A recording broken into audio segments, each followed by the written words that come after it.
Hey everybody, Nick Espinoza, your chief security fanatic here. And in TikTok news, and this is coming straight from the I told you so category, and have been telling you so for years at this point, TikTok has been pushing Chinese propaganda. Now that is according to Ian Martin and Emily Baker White doing the Cyberlord's work over at Forbes. Full disclosure, I also write for Forbes.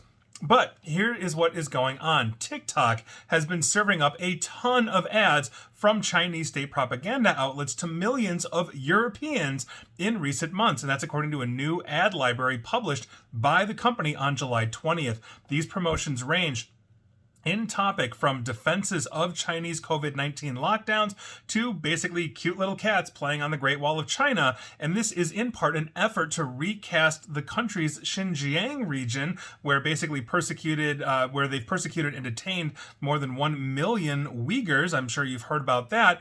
And they're trying to rebrand it as basically an amazing or spectacular tourist destination. Now, an analysis, I cannot speak today, an analysis of the ad library conducted by Forbes showed that as of Wednesday, July 26, more than 1,000 ads from Chinese state media outlets like People's Daily and CGTN have run on the platform since October of last year.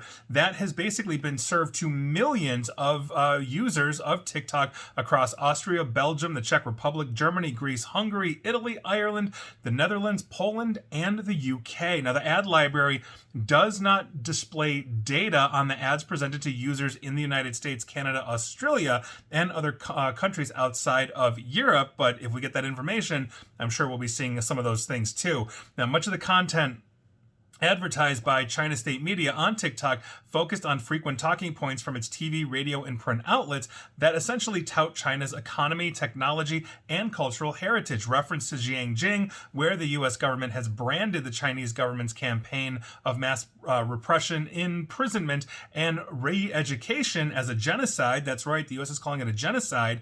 Basically appeared in 92 of the 124 advertisements promoted by one state media account. One ad back in March was paid for by China News International and featured a man doing a traditional dance under the caption, "Xinjiang is a good place."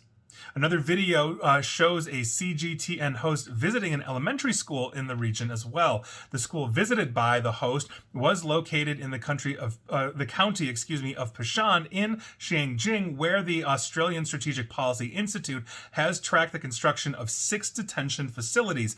Ads also tout tours basically of the region and the culture of its mostly Muslim Uyghur population. Other ads appear to be overly political in topic and tone. One ad, for example, shown this past December, featured an academic criticizing the United States and European resistance to the Chinese international development of its Belt and Road project. Now, the Belt and Road Initiative, if you didn't know, is basically in dozens of countries across the world, very heavily in Africa as well, as China essentially intends to spread its values and its goals to multiple vassal states. Another ad features a video from a vlogger who has accused Western media of lying about the Chinese government's human rights abuses. According to the ad library, it was running on TikTok as recently as within the last 7 to 10 days. Now, an FAQ page for the new ad library says, quote, "TikTok does not show political or election ads on the platform, so you will not be able to find ads of political nature in the commercial content library," end quote. Sure. Now, TikTok ads policies prohibit advertising about social issues, elections, and politics, though they note that, and I quote, "government entities may be eligible to advertise if working with a TikTok sales representative," end quote. And of course, the TikTok sales representative the Chinese government is working for is the Chinese government. It's gotta be. I've talked about this extensively, the 2017 law that China has on these kinds of things, so that is utterly ridiculous. What they mean is governments outside of China may be eligible to advertise if they're talking with a TikTok representative. Now, on top of this, a TikTok spokesperson, Jamie Favaza, there you go, did not reply to questions about whether ads criticizing Western governments' responses to the Belt and Road Initiative, defending China's COVID policies, and promoting tourism in Xinjiang were permitted under TikTok's no political ads policy. Obviously, this is utterly ridiculous. I've said it once, I'll say it again and again and again. TikTok is first things first, a Chinese surveillance app, a Chinese propaganda app, stupid video app second. This is not unknown. I've written articles on this. I've talked about this in both. I've talked about this on my podcast, my videos. I've done radio segments on this. This is absolutely insane, and it's just. I just do not understand why people are still just enamored with this platform, and it continues to grow. It's clearly a surveillance tool, and that is not political. I don't care if you're on the right or the left. The evidence is there. It has been there since the start, and I have been talking about this literally since about 2018, maybe even 2017.